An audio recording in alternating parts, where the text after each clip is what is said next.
আসসালামু আলাইকুম। কপালের উচ্চ বিদ্যালয় অনলাইন ক্লাস 2020 ক্লাস নিচ্ছে আমি মাস্টার মমতাজ। সকল শিক্ষার্থীকে আন্তরিক প্রীতি ও শুভেচ্ছা জানিয়ে আজকে হাজির হয়েছি অষ্টম শ্রেণীর শিক্ষার্থীদের আবার আসিব ফিরে কবিতাটি নিয়ে। তো বাংলার রূপবর্ণনায় বাংলা সাহিত্যাঙ্গনে কবি জীবনানন্দ দাশ অদ্বিতীয়। কবি জীবনানন্দ দাশ সম্পর্কে আমরা ভালোভাবে জেনে নিই। কবি জীবনানন্দ দাশ 1899 খ্রিস্টাব্দে বরিশাল শহরে জন্মগ্রহণ করেন। তিনি 1921 সালে কলকাতা বিশ্ববিদ্যালয় থেকে ইংরেজি সাহিত্যে MA পাশ করেন। ইংরেজি সাহিত্যের অধ্যাপক হিসেবে তার কর্মজীবনের শুরু হয় এবং তিনি বিভিন্ন সময় কলকাতা সিটি কলেজ, দিল্লির Ramdas college, Barishal Brajamohan college, Kharagpur college, Barisha college ও হাওড়া কলেজে অধ্যাপনা করেন। একসময় তিনি সাংবাদিকতার পেশাও অবলম্বন করেছিলেন। জীবন দাশের কবিতায় বাংলাদেশের প্রকৃতির রং ও রূপের বৈচিত্র্য প্রকাশ ঘটেছে। অনেক অজানা গাছ, পশু পাখি ও লতাপাতা তার কবিতায় নতুন পরিচয় ধরা পড়েছে। প্রকৃতিপ্রেমিক এই কবি প্রকৃতি থেকেই তার কবিতার রূপ রস সংগ্রহ করেছেন। কবিতা ছাড়াও তিনি গল্প, উপন্যাস ও প্রবন্ধ রচনা করেছেন। তিনি 1954 সালে কলকাতায় এক ট্রাম দুর্ঘটনায় মৃত্যুবরণ করেন। এখন আবার আসিব ফিরে কবিতাটি আবৃত্তি করছি। আবৃত্তিটা শুনুন আমরা। আবার আসিব ফিরে ধানসিঁড়িটির তীরে এই বাংলায়, হয়তো মানুষ নয়, হয়তো বা শঙ্খচিল শালিকের বেশে, হয়তো ভোরের কাক হয়ে এই কার্তিকের নবান্নের দেশে, কুয়াশার বুকে ভেসে একদিন আসিবই কাঁঠাল ছায়ায়, হয়তো বা হাঁস হব, কিশোরীর ঘুঙুর রহিবে লাল পায়, সারাদিন কেটে যাবে কলমির গন্ধ ভরা জলে ভেসে ভেসে, আবার আসিব আমি বাংলার এই নদী মাঠ ক্ষেত ভালোবেসে, জলাঙ্গি ঢেবে যায় বাংলার এই সবুজ করুণ ডাঙায়,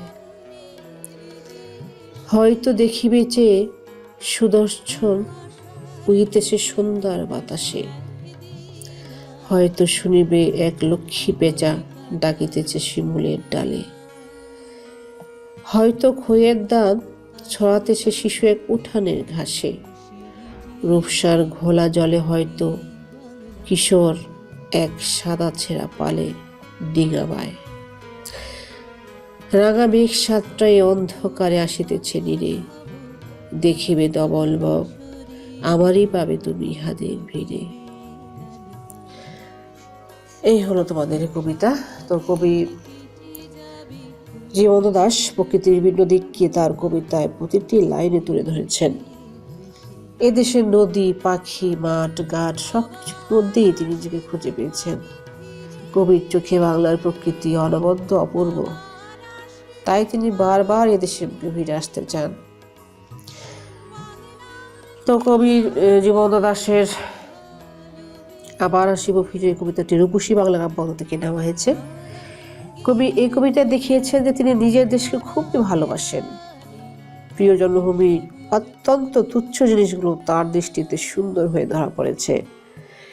কবি মনে করেন যখন তার মৃত্যু হবে তখন দেশের সঙ্গে তার মমতার বাঁধন শেষ হবে না। তিনি বাংলা নদী, মাঠ, ফসলের ক্ষেত্রে ভালোবেসে শঙ্খচিল বা শালিকের বেশে এদেশে ফিরে আসবেন।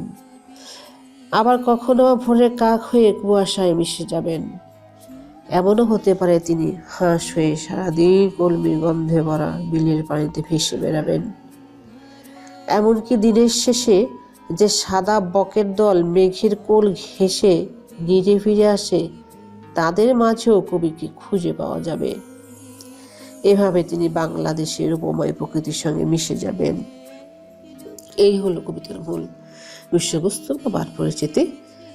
তো কবিতার শব্দার্থ টিকাগুলি আমরা জেনে নিই। ধানসিঁড়ি। ঝালকাঠি জেলায় ধানসিঁড়ি নামে একটি নদী ছিল, এখন নদীটি মরে গেছে। কবি তাঁর কবিতায় এই নদীটির নাম ব্যবহার করেছেন। শঙ্খচিল এক ধরনের সাদা চিল।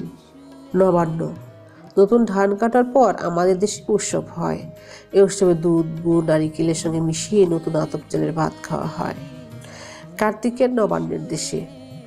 কবি নিজের জন্মভূমি বাংলাদেশকে নবান্নের দেশ বলেছেন। নবান্ন অর্থ নতুন ভাত। কার্তিক মাসে ঘরে নতুন ধান তুলে কৃষকেরা নবান্ন উৎসবে মেতে ওঠে। হ্যাঁ শিক্ষার্থীরা, এখনই কিন্তু শেষ সময়। এখন নতুন ধানের গন্ধ, নতুন ভাতের গন্ধ সারা গ্রাম মৌ করছে। তারপরে শব্দ অর্থ ঘুঙুর, নূপুর বা পায়ের অলঙ্কার। জলাঙ্গি। কবি এখানে নদীকে জলাঙ্গি অর্থাৎ জল যার অঙ্গে নামে অভিহিত করেছেন। নদীমাতৃক বাংলাদেশকে কবি জলাঙ্গির ঢেউ ভেজা বাংলা বলেছেন। ডাঙা শুকনো জায়গা, স্থলভূমি। সুদর্শন এক ধরনের গোবরে পোকা। লক্ষ্মী পেঁচা, সুলক্ষণযুক্ত পেঁচা। রূপসা খুলনা শহরের পাশ দিয়ে প্রবাহিত একটি নদীর নাম। এ নামে ঝালকাঠি জেলাও একটি নদী আছে। ডিঙা, ছোট নৌকা। নীরে পাখির বাসায়। দবল, সাদা। এই হলো তোমাদের শব্দ অর্থ টিকা। তো শিক্ষার্থীরা, তোমাদেরকে এখন আমি বাড়ির কাজ দিচ্ছি। একটি সৃজনশীল প্রশ্ন, উদ্দীপকটা শুনে নাও। বারবার ফিরে আসে মেঠো পথে, কল্পনা রথে। এ নদী গাছপালা প্রকৃতির কাছে জমা পড়ে আছে কত মধুর স্মৃতি। তাই তাকে ভালোবেসে নানা রূপে নানা বেশে রচে যায় গীতি। তো এই উদ্দীপকের প্রেক্ষাপটে যে প্রশ্নগুলি আছে, ক আবার আসিব ফিরে কবিতাটি কোন কাব্যগ্রন্থ থেকে নেওয়া হয়েছে? খ আবার আসিব ফিরে কবিতায় আমারই গাবে তুমি হাদের ভিড়ে, এখানে কবি কি বুঝিয়েছেন? গ উদ্দীপকের সঙ্গে আবার আসিব ফিরে কবিতার সাদৃশ্য কোথায়, ব্যাখ্যা করো। ঘ উদ্দীপকটি জীবন দাসের অনুভূতির অভিন্ন রূপায়ণ। আবার আসিব ফিরে কবিতার আলোকে উক্তিটি কতটা যুক্তিসঙ্গত বিচার করো। তো কবিতা আবৃত্তি, কবিতাটা আসলে এই জন্য তোমাদের বইতে দেওয়া হয়েছে এ উদ্দেশ্যে যাতে বাংলার প্রকৃতির রূপচরিত্রের প্রতি আকর্ষণ অনুভব করো এবং তোমাদের মনে নিজের দেশের প্রতি মমত্ববোধের জাগরণ হয়। তো শিক্ষার্থীরা, শীতের প্রকোপে করোনা এখন মহামারী আকার ধারণ করেছে। এই সময়ে প্রয়োজন ছাড়া ঘরের বাইরে কেউ বের হবে না, আর অবশ্যই মুখে মাস্ক ব্যবহার করবে। এই প্রত্যাশা রেখে সবার সুস্থতা কামনা করে আজকের ক্লাস শেষ করছি। আল্লাহ হাফেজ।